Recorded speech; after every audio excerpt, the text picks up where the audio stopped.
আজকে America, London তাদের রশিকে ধরেছে, তাদের শক্তিমান হয়ে ওরা এখনো পর্যন্ত বেঁচে আছে। কিন্তু এটা ঠিক কথা যে পৃথিবীর মধ্যে ওদের নিজস্ব কোনো দেশ, নিজস্ব কোনো বসবাস করার মতন জায়গা নেই। হিটলার এদেরকে বেছে বেছে 60 লক্ষ ইহুদিকে মেরেছিল। এরা এতটাই খারাপ লোক, যেখানে থাকে ও সেখানেই রশি কাটে, সেখানেই নষ্ট করে, সেখানেই পরিবেশকে নষ্ট করে। এরা এতটাই খারাপ। ঈসা আলাইহিস সালামের হাতে দাজ্জাল শহীদ হবে, গোটা বিশ্ব মুসলমানদের দখলে আবার আসবে। আসসালামু আলাইকুম।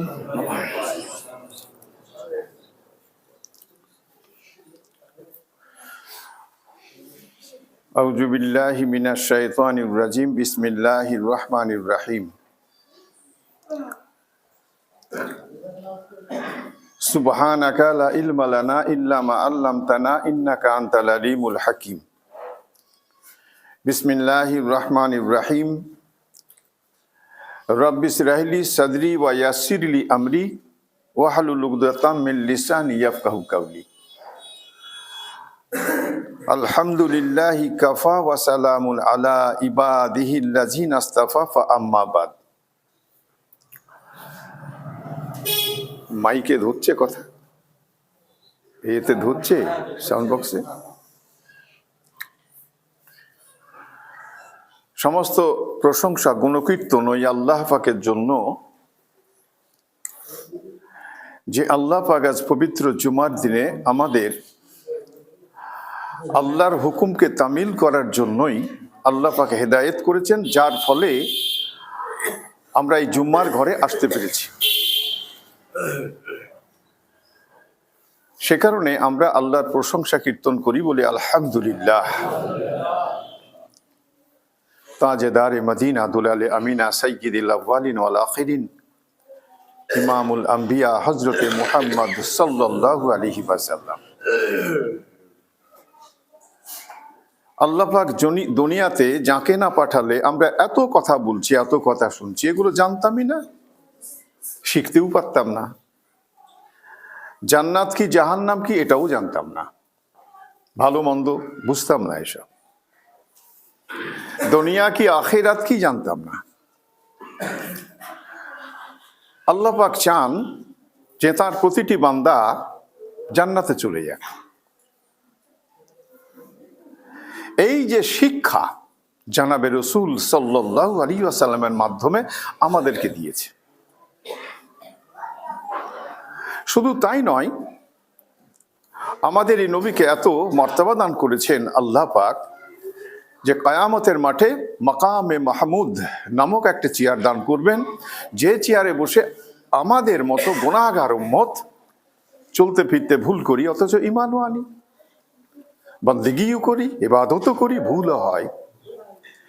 এই ভুলগুলো যাতে আল্লাহ পাক আমাদের সকলকে ক্ষমা করে দেন, সে কারণে আমাদের জানাবে রাসূল সাল্লাল্লাহু আলাইহি ওয়াসাল্লামকে সুপারিশ করার অধিকার দেওয়া হয়েছে। আর সেই সুপারিশ আমাদের জন্য করবেন। আল্লাহ পাক এত মর্তবা দান করেছেন এই নবীকে। আল্লাহ পাক কোরআনের মধ্যে ঘোষণা করছেন, আমি আমার নবীর প্রতি এত সহনশীল যে আমি আমার নবীর প্রতি সর্বক্ষণ দরুদ, সর্বক্ষণ রহমত বর্ষণ করতে থাকি। ফেরেশতাদের হুকুম করেছি, তারাও দরুদ সালাত করতে থাকে। ইমানদার যারা তোমরা দুনিয়াতে আছো, তোমাদেরকেও ফরমাইশ করছি, এই নবীর নামে তোমরা দরুদ সালাত পাঠাতে থাকো। এই আয়াতের উপরে আমল করতে গিয়ে সকলে একবার উচ্চ স্বরে বলি সাল্লাল্লাহু আলাইহি ওয়াসাল্লাম। এরকম হাজারো হাজার কোটি কোটি দরুদ শান্তির ধারা আমাদের নবীর নামে বর্ষিত হোক, বলি আল্লাহুম্মা আমিন। একটা চ্যাপ্টার চলছিল, আজকে শেষ করে দেব। প্রায় 5 বা 6 সপ্তাহ ধরে চলছে এটা। কি সেটা? ইসরায়েলি ইতিহাস, ফিলিস্তিনি ইতিহাস, যা কোরআন এবং হাদিসের মধ্যে সম্পূর্ণ ব্যাখ্যা আছে। মানুষ ভুল করলে, আল্লাহর বিরোধিতা করলে আল্লাহ পাক তাকে কোথায় পৌঁছন, আর আল্লাহ পাকের উপরে সন্তুষ্ট হয়ে আল্লাহর ইবাদত করলে আল্লাহ তাকে কোথায় পৌঁছন তার বিশদ ব্যাখ্যা এরই মধ্যে রয়েছে, সেগুলোই চলছিল। তো আল্লাহ পাক আমাদেরকে কি জানালেন, যখন হযরতে মুসা আলাইহিস সালাম, একটা আয়াতের উপরই ব্যাখ্যা চলছে যে ফিলিস্তিন, জেরুজালেম যাও আবার দখলমুক্ত করো বনি ইসরাইলদেরকে নিয়ে। তো বারে বারে তারা উলট পালট করেছে, একবার এদিক একবার ওদিক, একবার এদিক একবার ওদিক। আল্লাহ পাক একটি জায়গাতে একটা কথা বলেছেন যে তুমি যদি, আমি তোমাদেরকে যা ওয়াদা করেছি সেই ওয়াদা আমি তখনই রাখবো যদি তোমাদেরকে যা ফরমাইশ করেছি সেটা যদি অক্ষরে অক্ষরে পালন করো। তোমরা যদি তোমাদের কমিটমেন্ট ঠিক রাখো তো আমি আমার কমিটমেন্টকে ঠিক রাখবো। এই কথাটা আল্লাহ পাক বলার পরে এত ইতিহাস এত চললো। গত জুম্মায় কোথার থেকে বলেছিলাম, গত জুম্মায় এটা বলেছিলাম, দখল হয়ে গেল। বাচ্চা ছেলে হযরতে দাউদ আলাইহিস সালাম, তখন 20 বছর বয়স, এরকম ছোট, তিনি পাথর ছুড়লেন আর জালুতের চোখে লাগলো, লুটিয়ে পড়লো। সেনা প্রধানই যদি শেষ হয়ে যায় তো যুদ্ধও শেষ, জেরুজালেম মুক্ত হয়ে গেল। হযরতে দাউদ আলাইহিস সালাম প্রথম সেখানে ইসলামী রাষ্ট্র প্রতিষ্ঠিত করলেন। তার ছেলে হযরতে সুলাইমান আলাইহিস সালাম, তিনি মসজিদুল আকসার সংস্কার করেছিলেন প্রচুর পরিমাণে। আল্লাহ পাক এতটাই ক্ষমতা হযরতে সুলাইমান আলাইহিস সালামকে দিয়েছিলেন যে পশু পাখি থেকে শুরু করে, হাওয়ার থেকে শুরু করে, জিন থেকে শুরু করে সকলেই তার তাবেদার ছিল। একটা মজার ঘটনা আছে, সোনা মণি মুক্তা জবরদল পাথর সমস্ত সব দিয়ে মসজিদুল আকসাকে সাজানো হয়েছিল। আনা মানুষের পক্ষে সম্ভব ছিল না। আল্লাহ পাকের নবী হযরতে সুলাইমান আলাইহিস সালাম হুকুম করলেন জিন জাতিকে তারা আনত। এমনিতেই তো অবাধ্য জাতি, তার মধ্যে তাদেরকে কাজ করিয়ে নেওয়া। একটা কেতাবের মধ্যে এসছে যে হযরতে সুলাইমান আলাইহিস সালাম লাঠি হাতে করে দাঁড়িয়েছিলেন। এরা জানতো যে হযরতে সুলাইমান আলাইহিস সালাম ঠিক আছেন, তাই সমস্ত পাথর নিয়ে এসে মিস্ত্রি দিয়ে সব কাজকর্ম করে সমস্ত ঠিকঠাক করতেন। তারপরে কি হলো, লাঠিটাই যখন ঘুণ ধরলো আর লাঠিটা যখন ভেঙে পড়ে গেল তো হযরতে সুলাইমান আলাইহিস সালাম নিজেও মাটিতে পড়ে গেলেন। কতদিন ছিল? কিতাবের মধ্যে এসছে এই রকম যে হযরতে সুলাইমান আলাইহিস সালাম সে 100 বছর আগে মৃত্যুবরণ করেছিলেন, আর 100 বছর আল্লাহ পাক মসজিদকে সাজিয়ে নেওয়ার জন্য তাকে ওইভাবে লাঠিতে ভর করে দাঁড় করিয়ে রেখেছিলেন। সুলাইমান আলাইহিস সালাম গোটা বিশ্বকে শাসন করেছিলেন। মুসলমানদের মধ্যে দুজন, জুলকারনাইন আর হচ্ছেন হযরতে সুলাইমান আলাইহিস সালাম। বিধর্মীদের মধ্যে দুজন, বখতে নসর একজন, নমরুদ একজন। গোটা বিশ্বকে এরা শাসন করেছিল। তো হযরতে সুলাইমান আলাইহিস সালাম তখন বনি ইসরাইলের হযরতে সুলাইমান আলাইহিস সালাম কাদের এতে এসেছেন? গোত্রে বনি ইসরাইলের। তার মানে বনি ইসরাইলরাই গোটা বিশ্ব শাসন করেছে। হযরতে সুলাইমান আলাইহিস সালাম যখন দুনিয়া থেকে চলে গেলেন, এ বদমাইশেরা, এ নাশুকরিয়া বান্দায়েরা আল্লাহর, এরা আবার বদমাইশি করতে শুরু করলো। তো আবার যখন বদমাইশি করতে শুরু করলো তো আল্লাহ পাক তখন ওই বখতে নসর ইরাকের থেকে আবার ও এদেরকে দাসী বানিয়ে নিয়ে চলে গিয়ে মসজিদুল আকসাকে আবার দখল করলেন, জেরুজালেমকে আবার দখল করলেন। 1 বছর নয়, 2000 বছর এটা চলতে থাকলো। আল্লাহ পাক কোরআনের কারিমের মধ্যে একটা আয়াত নাজিল করেছেন। সেই আয়াতের মধ্যে আল্লাহ পাক এই কথা বলছেন, বনি ইসরাইলদেরকে এত অভিসম্পাত করেছেন যে তোমরা এতটাই খারাপ যে পৃথিবীর বুকে তোমরা লাঞ্ছনা নিয়ে তোমাদেরকে বাঁচতে হবে। তোমরা স্থায়ী বাসিন্দা হিসেবে কোথাও থাকতে পারবে না। আল্লাহ পাক কোথাও কোরআনের মধ্যে ঘোষণা করে দিয়েছেন দুটো রাস্তা। তোমাকে বাঁচতে গেলে একটা কাজ করতে হবে কি, আল্লাহর রশিকে পাকড়াও করতে হবে, ধরতে হবে, তো আল্লাহর রহমতে বাঁচতে হবে। আর তা যদি না হয় তাহলে মানুষের রশি ধরতে হবে। বনি ইসরাইলেরা, ইহুদিরা আল্লাহর রশিকে বাদ দিয়ে তারা মানুষের রশিকেই ধরেছে। আজকে আমেরিকা, লন্ডন তাদের রশিকে ধরেছে, তাদের শক্তিমান হয়ে ওরা এখনো পর্যন্ত বেঁচে আছে। কিন্তু এটা ঠিক কথা যে পৃথিবীর মধ্যে ওদের নিজস্ব কোনো দেশ, নিজস্ব কোনো বসবাস করার মতন জায়গা নেই।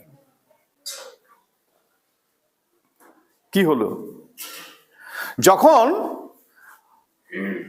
বখতে-নসর দখল করে নিল, দখল করার পর দাসদাসী হয়ে গেল, তখন এরা বিশ্বের সমস্ত দেশে এখানে ওখানে যেতে লাগলো।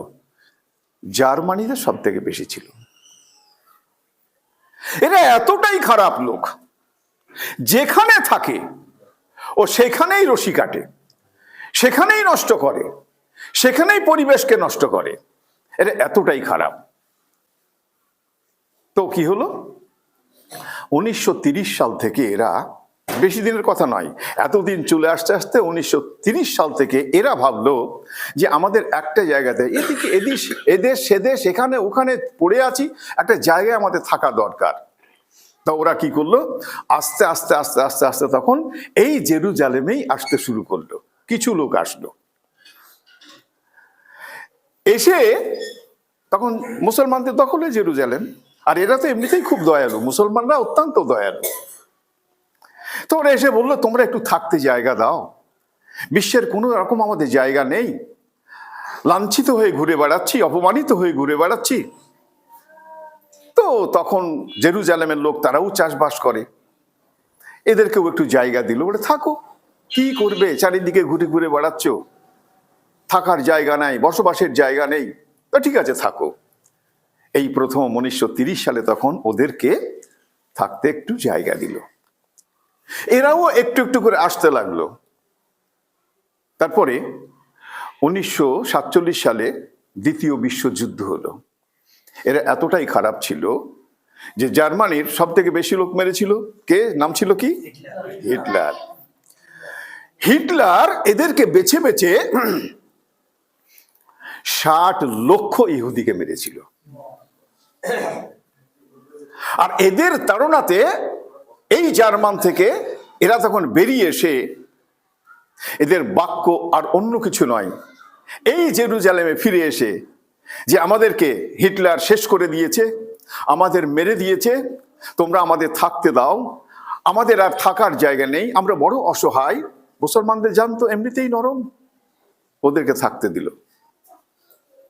1947 সালে দলে দলে আসলো, 30 সাল থেকে কিছু কিছু এসেছিল, আর বেশি নয়, 1947 সাল থেকে 1948 সাল, মাত্র একটি বছরের ব্যবধানে ওরা এতটাই বদমাইশ, চারিদিকে জমায়েত হয়ে নিজেরা ইসরায়েল নাম প্রতিষ্ঠিত করে, ইসরায়েল নাম দিয়ে, অর্থাৎ ওরা যেখানে ওই যে হজরত ইসহাক আলাইহিসসালামের জায়গা থেকে এসেছে, ওর বেটা একটা ইয়াকুব আলাইহিসসালামের এক বেটার নাম ছিল ইসরায়েল, সেই ইসরায়েল নামে ওরা ওই ইসরায়েলের দেশের 1948 সালে ওরা উঠে বলে দিল, ঠিক করে নিল চারিদিকে, দিয়ে ইসরায়েল দেশ নামে সেটাকে প্রতিষ্ঠিত করলো।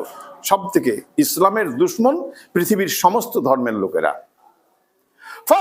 প্রথমেই আমেরিকা আর লন্ডন, এরা কি করলো, এরা যখন ঘোষণা করলো, ঘোষণা তো ওরা করেনি, করিয়েছে তো ওই যে মানুষের হাত ধরে শক্তিতে বেঁচে আছে, তাদের হুকুম মোতাবেক কাজ করছে। ওরা যখন বললো যে এটা আমরা ইসরায়েল রাষ্ট্র, আর সঙ্গে সঙ্গে কি হলো, 6 মিনিটের মাথাতে, বেশি সময় লাগেনি, 6 মিনিটের মাথাতে আমেরিকা স্বীকৃতি দিয়েছিল, কিন্তু কোনো দেশ স্বীকৃতি দেয়নি। ব্যাপারটা কি হলো, ভিক্ষুকের মতন আসলো, একটু আশ্রয় দাও, একটু আশ্রয় দাও, আর আশ্রয় দিল। কোন এক বাড়িতে এসে একটা ভিক্ষুক লোক এসে বললো আমি অসহায়, আমাকে একটু থাকতে দাও, আর সে থাকতে দেওয়ার নাম করে বাড়িটাকেই দখল করে নিল। এদের থেকে ডাকাত, এদের থেকে চোর বদমাইশ আর কেউ থাকতে পারে? এই হচ্ছে ইসরায়েল রাষ্ট্র। এইভাবে ইসরায়েল রাষ্ট্র তৈরি হয়েছে। এখন চলছে এইভাবে। এরা এতটাই বদমাইশ, প্রচুর নবী আল্লাহ পাক, একটাই নবী যেটা হজরতে ইসহাক আলাইহিসসালামের তরফ থেকে, তার দুটো ছেলে। এদিকে এসেছে হজরতে ইসহাক আলাইহিসসালাম ইয়াকুব, আর এদিকে হচ্ছে হজরতে ইসমাইল আলাইহিসসালাম, তাঁরও জন্ম ওই ফিলিস্তিনেই। ওকে পাঠিয়ে দিল মক্কাতে, আর মক্কা থেকে হজরতে ইসমাইল আলাইহিসসালামের বংশ থেকে একটাই নবী হজরতে মুহাম্মদ সাল্লাল্লাহু আলাইহি ওয়াসাল্লাম, আর ওখান থেকে প্রচুর নবী। ওরা এতটাই বদমাইশ, কতকগুলো নবীকে ওরা হত্যা করেছে। তার মধ্যে জাকারিয়া আলাইহিসসালাম, তার মধ্যে হজরতে ইয়াহিয়া আলাইহিসসালাম, এদেরকে জীবন্ত অবস্থাতে এরা করার দিক কেটে ওরা মানে ইয়ে করেছে, কি বলে, হত্যা করেছে। এরা এতটাই শয়তান। এই শয়তানগুলো এসে শুধু ওইখানে ক্ষান্ত হয়নি, তারপরে 2000 বছর পরে হজরতে ঈসা আলাইহিসসালামকে দুনিয়াতে পাঠালেন আল্লাহ পাক এই শাসন ব্যবস্থার জন্য। হজরতে ঈসা আলাইহিসসালামকেও কম করেনি, তাকেও মারার চেষ্টা করেছে। আল্লাহ পাক কি করলেন? যখন ইহুদিরা ঠিক করলো যে হজরতে ঈসা আলাইহিসসালামকেও খুন করবে, এক ঘরের মধ্যে ঢুকালো, আল্লাহ পাক কি করলেন? যে আল্লাহ পাক যে পরিকল্পনা করেছিল যে হজরতে ঈসা আলাইহিসসালামকে হত্যা করবে, তার চেহারাটাকে আল্লাহ পাক হজরতে ঈসা আলাইহিসসালামের মতন করে দিলেন। কোরআন বলে এই কথা, আমাদের কথা নাই, কোনো মানুষের কথা নাই, এটা স্বয়ং কোরআন বলছে এই কথা। আর কি করলেন? হজরতে ঈসা আলাইহিসসালামকে আসমানে আল্লাহ পাক তুলে নিলেন। দুজন নবী জীবন্ত অবস্থাতে আসমানের মধ্যে আছেন, একটা হচ্ছে হজরতে ইদ্রিস আলাইহিসসালাম, আর একটা হচ্ছে হজরতে ঈসা আলাইহিসসালাম। হজরতে ঈসা আলাইহিসসালামকে আল্লাহ পাক কি কাজ দেবেন? বলছে এই তো শেষ চলে এসছে। এখন তো যারা খুব গবেষণা করেন ইসলামকে নিয়ে, তারা কেউ কেউ বলছেন যে অলরেডি জন্ম হয়ে গেছে এর কি নাম, যে দাজ্জাল অলরেডি তার জন্ম হয়ে গিয়েছে। কেউ বলছেন যে আর অল্প দিনের মধ্যেই, শুধু বড় বড় 10টা মুজিজা বাকি আছে। তার মধ্যে একটা মুজিজা হচ্ছে সূর্য পশ্চিম দিক থেকে উঠবে। এই ধরনের বড় বড় 10টা মুজিজা বাকি আছে। তার মধ্যে দাজ্জাল আসবে, ও একটা মুজিজা। তো বলছে ওর জন্ম হয়ে গেছে, কেউ বলছে খুব শীঘ্রই জন্মাবে, ও আসবে। আর তারপরে পরেই হজরতে ইমাম মাহদি আসবেন, আর তারপরে পরেই হজরতে ঈসা আলাইহিসসালাম আসমান থেকে নামবেন। আর আসমান থেকে নেবে দামেস্কে নগরে গিয়ে ওই এক মসজিদের এক দিকে উনি নামবেন, আর এসে হজরতে ইমাম মাহদিকে সহযোগিতা করবেন। আর হজরতে ঈসা আলাইহিসসালামের হাতে দাজ্জাল শহীদ হবে, গোটা বিশ্ব মুসলমানদের দখলে আবার আসবে। এটা ইতিহাস হয়ে আছে। এটা আমরা যতই মুখে বলি যে ওখানে আছে, ও তো দখল করে আছে, দেশ তো ওর নয়। দেখেন আল্লাহ পাক এমন একটা নমুনা করে দিয়েছেন, দুটো ক্যারেক্টার ওদের মধ্যে ছিল খুব খারাপ। একটা হচ্ছে কি, যখন ক্ষমতায় আসীন হয়েছে তো চারিত্রিক অবস্থাটা ভালো ছিল না। আর দ্বিতীয় যেটা, সেটা হচ্ছে মুশরিকিপনা, কাউকে আল্লাহ বানিয়ে দেওয়া। এই দুটো অবস্থা যার মধ্যে থাকবে, সে জাতির কখনো উন্নতি হবে না। সেই কারণে আল্লাহ পাক দুনিয়াতে সব জাতি, খ্রিস্টান, হজরতে ঈসা সালাম এসেছেন খ্রিস্ট ধর্ম, তারা সংখ্যায় বেশি। খ্রিস্ট ধর্ম যখন হজরতে ঈসা সালাম আসলেন, তো আসলেন যখন খুব কম মানুষ হজরতে ঈসা আলাইহিসসালামের উপরে ঈমান এনেছিল, আর বেশি মানুষ তারা ইহুদি গোষ্ঠী, সবাই আনেনি তারা কেউ। তো এখন তারা সংখ্যাধিক্য বেশি, তাদের দেশ আছে। দেখেন যারা মূর্তি পুজো করে, হিন্দু বলে, তাদেরও ছোটখাটো একটা দেশ আছে। অন্যান্য যারা ধর্মীয় বা ধর্মাবলম্বী মানুষ, তাদেরও দেশ আছে। কিন্তু আল্লাহ পাক কোরআনের মধ্যে লিখে দিয়েছেন এরা অভিশপ্ত, এদের কোনো দেশ থাকবে না। তা সত্যি সত্যি ইহুদিদের কোনো দেশ নাই, পৃথিবীর খুঁজে আপনি পাবেন না। জানি তো, আমরা দেখছি তো আর কি। সে কারণেই আজকে এই পরিস্থিতি চলছে। তো এই পরিস্থিতিতে একটা কথা জেনে রাখুন, অভয় রাখুন যে একটা সময় গোটা বিশ্ব মুসলমানরাই আবার শাসন করবে। আবার কি হবে, আল্লাহ যখন চাইবেন এই দুনিয়াকে ওলট পালট করে দিতে, তখন একটা সুন্দর হাওয়া পৃথিবীর মধ্যে আল্লাহ পাক ছাড়বেন। আর যত মোমেন মানুষ আছে সে যেখানেই থাকুক না কেন, সেই হাওয়া সেখানে পৌঁছবে, কাঁধের মধ্যে এই হাওয়া লাগবে, আর এই হাওয়া লাগার পরে পরেই এই মোমেন মানুষগুলো সবাই ইন্তেকাল করে যাবে, বেঁচে থাকবে না কেউ। একটা রহমতের বৃষ্টি হবে, ধুয়ে সাফ হয়ে যাবে। এগুলো হওয়ার পরে কি হবে, দুনিয়াতে যখন আল্লাহ আল্লাহ এই কথাটা বলার কোনো মানুষ থাকবে না, তো আল্লাহ পাক তখন দুনিয়াকে ওলট পালট করে দেবেন, এ দুনিয়া ধ্বংস হয়ে যাবে। জেনে রাখি, দুনিয়ার বয়স খুব একটা আর বেশি নেই। সে কারণেই হজরতে ঈসা আসসালামের একটা ঘটনা বলতাম, কিন্তু যেহেতু ঘড়িতে সময় নেই আজকাল বলা যাবে না, আগামী জুম্মাতে সেটা বলবো, চ্যাপ্টার উল্টাবো এবার।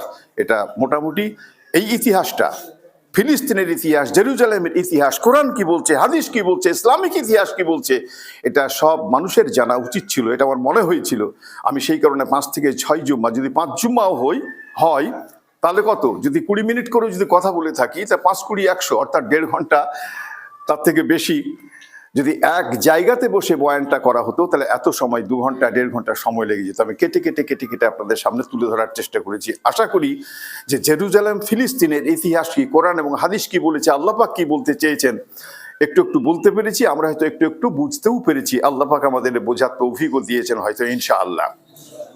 আমরা এখান থেকে একটা কথা শিখি, সেটা অন্য কিছু নয়, যে আল্লাহ পাকের কমিটমেন্ট ঠিক রাখবে যদি আমাদের কমিটমেন্ট ঠিক রাখি। অর্থাৎ আল্লাহ পাক যে সমস্ত কাজগুলো আমাদের করতে বলেছেন, আমরা যদি সেই কাজগুলো সম্পন্ন করি, আমরা যদি কাজগুলো মেনে চলি, আল্লাহ পাকের হুকুমকে যদি আমরা পালন করি, তো আল্লাহ পাক আমাদেরকে কোথায় রাখবেন সেটা আমরা চোখে দেখিনি, আমরা ভাবতেও পারি না, আমরা কল্পনাও করতে পারি না। সে তার নাম হচ্ছে জান্নাত। জান্নাতের ছোট্ট একটা কথা বলে আমি কথা শেষ করি। এতই সুন্দর জায়গা জান্নাত। একটা জান্নাতি লোক, তার পাখির মাংস, ভুনা মাংস খেতে ইচ্ছে হয়েছে। তো শুধু তার মনে মনে হবে, একটু পাখির ভুনা মাংস যদি খেতাম বড্ড ভালো হতো, এই মনে মনে হবে। এই মনে মনে হওয়ার সাথে সাথেই আল্লাহর হুকুমে কোত্থেকে একদম প্লেটে করে ভুনা মাংস, ভাজা মাংস প্লেট তার সামনে হাজির হয়ে যাবে। এ হচ্ছে জান্নাত। এই জান্নাতকে উপার্জন করার জন্য আল্লাহ পাকের হুকুমকে আমাদের মেনে চলতে হবে। আল্লাহ যেন আমাদের সম্পূর্ণভাবে মানার তৌফিক দিন বলে আল্লাহুম্মা আমিন। ওয়া আখিরু দাওয়ানা আনিল হামদুলিল্লাহি রাব্বিল আলামিন।